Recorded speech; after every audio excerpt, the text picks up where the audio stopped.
Welcome back to more of the Walrus. I'm your host, Stephen Weathers. This is YouTube Happy Hour, and this is my cool shirt today. Let's talk about that.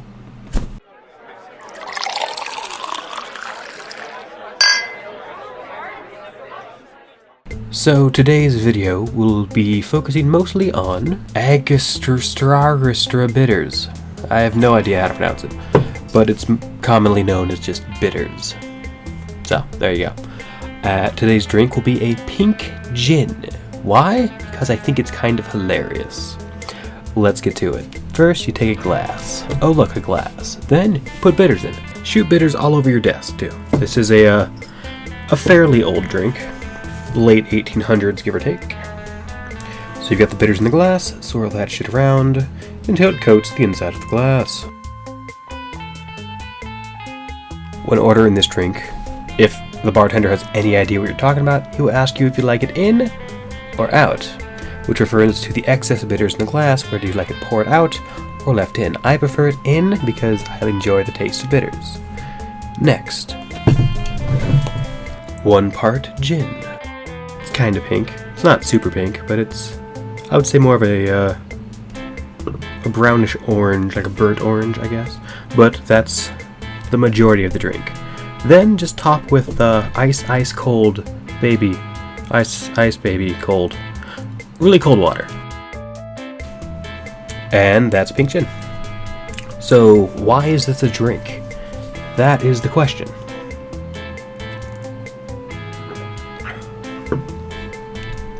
It's not bad. So a pink gin, as legend goes, as they say, was invented by some guys in the Royal Navy. It was used with Plymouth gin, which is a sweeter gin, opposed to London gin, which is a dry gin. Much like with wines, you have sweet and dry. Same thing goes for gin. And it was added with the Angostura bitters. However the fuck that's pronounced. Yeah, so a pink gin, invented by the British Royal Navy in the early 1800s, 1820s-ish. This bitters was created for medicinal usage, in the sense of apparently it's good for seasickness and apparently hiccups, which I find confusing and potentially good to know, but I haven't tested that one out yet.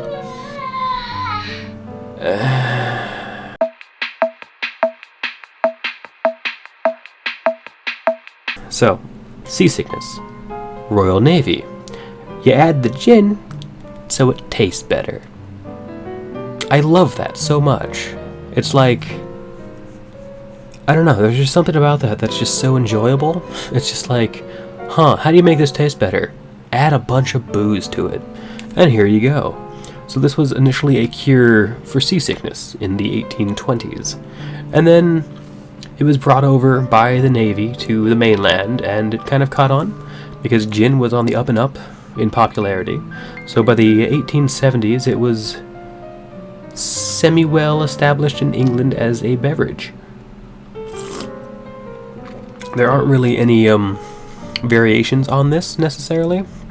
I mean, there's 2 ingredients and some water, so the only real variation is in or out, and depending on the bartender, how much bitters be in that. Other than that, that's really all there is to it.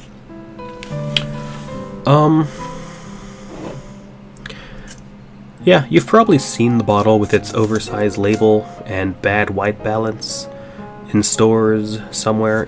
There's actually a lot of information on it like that. Not that you can see because of the white balance, but like all of that, like this entire chunk is literally the history of bitters. And apparently you can use it in food as well, but that's not as common. Angostura, let's see, Angostura,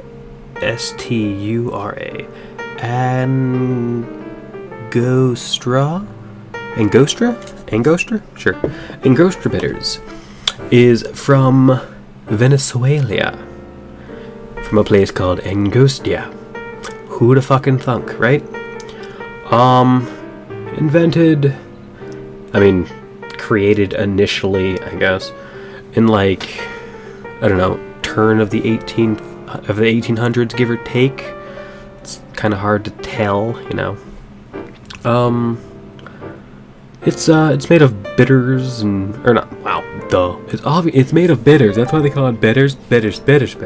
No, it's made of like herbs and spices and ethanol.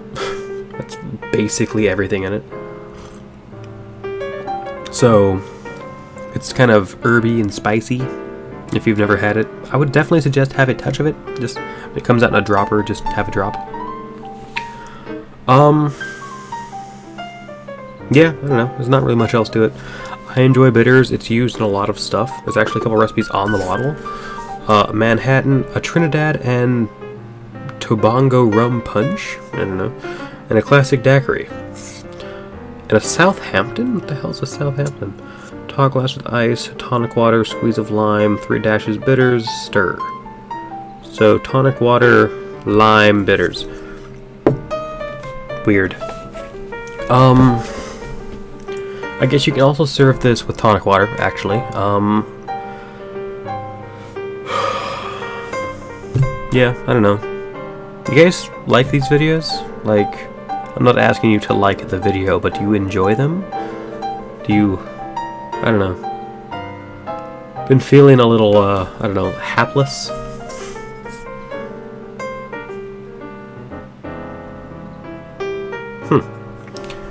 If you can see that a circle thingy actually has a face in it, which you can almost make out, which apparently is Emperor Franz Joseph I of Austria. The Emperor of Austria. I didn't know Austria had an emperor, but there you go. Apparently, Agnostra won a medal at the 1873 World's Fair in Vienna. Oh, that's what that is. That's like the seal.